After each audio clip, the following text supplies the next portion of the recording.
Tour d'Europe, on se retrouve chaque semaine et le lundi, c'est une tradition, c'est le Brexit. Aujourd'hui, ce n'est pas un jour comme les autres, évidemment, puisque vendredi soir à minuit, en heure anglaise à 23h, l'Union européenne a dit au revoir à l'Angleterre, au Royaume-Uni. Un moment triste pour certains, un moment très très heureux pour d'autres. Martin Maréchal, Elena Krasta, qui est aujourd'hui avec nous et qui est la représentante des syndicats anglais, de la Fédération des syndicats anglais ici à Bruxelles. Alors, qui était heureux, qui était malheureux et pourquoi autant de différences de sentiments dans quelque chose qui est factuel? Il y a eu une grande fête en face du Parlement à Londres, organisée notamment par les souteneurs du Brexit, Nigel Farage et ses copains. Ah, qui a pris la parole d'ailleurs devant tout le monde en disant oui, on a gagné la guerre, il a dit quelque chose comme ça. Par contre, en Écosse, ils ont organisé une veillée comme dans un funérail.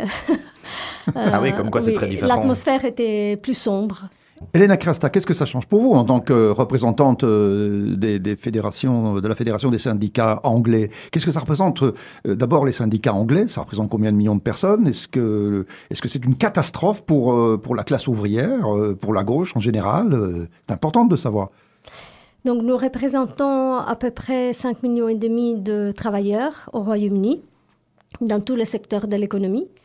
Et nous avons ici un bureau à Bruxelles. Dans l'histoire, ce bureau avait la fonction d'influencer les lois européennes pour que le résultat final soit un bénéfice pour les travailleurs en Angleterre. Oui, parce qu'ils sont protégés donc par le Code du travail européen. Et donc maintenant, en sortant de l'Europe, potentiellement, il y a toute une série de droits qui pourraient être enlevés à ces travailleurs. En fait, comment ça se passerait ? Et ça, c'est notre préoccupation principale dans tout le drame du Brexit. Donc vraiment, la crainte que nos protections au travail soient changées et manipulées selon l'agenda d'un gouvernement conservateur, qui notamment n'est pas trop ami des travailleurs.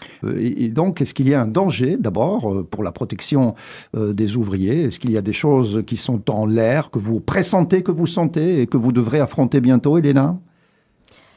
Les partis conservateurs en Angleterre ont déjà menacé plusieurs fois qu'ils vont exercer cette nouvelle souveraineté.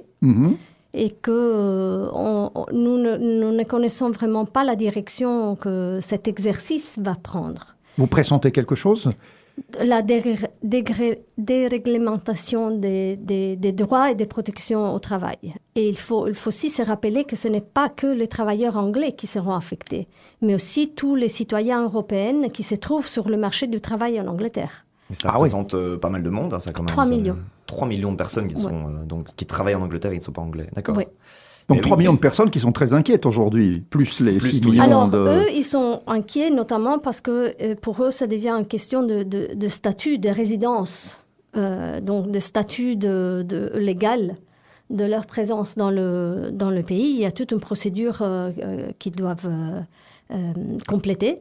Mais en général, pour les travailleurs dans le marché du travail, le problème sera vraiment quelle protection ils pourront continuer à avoir une fois que le gouvernement conservateur met en place leur programme qui a été toujours un peu libériste. Oui, parce que maintenant qu'ils ne sont plus protégés par le droit du travail européen, il va falloir renégocier. Alors Boris Johnson annonçait qu'il allait faire ça en 11 mois, donc jusqu'à la fin de l'année, il est là pour renégocier à peu près tout. On pense que c'est pas forcément possible en 11 mois, mais on verra, peut-être qu'il y arrivera. Il a quand même réussi à avoir son Brexit finalement. Donc, est-ce que vous avez déjà Martin, est-ce que vous avez déjà des réunions qui sont prévues bientôt ou rien? C'est le flou artistique Ah non.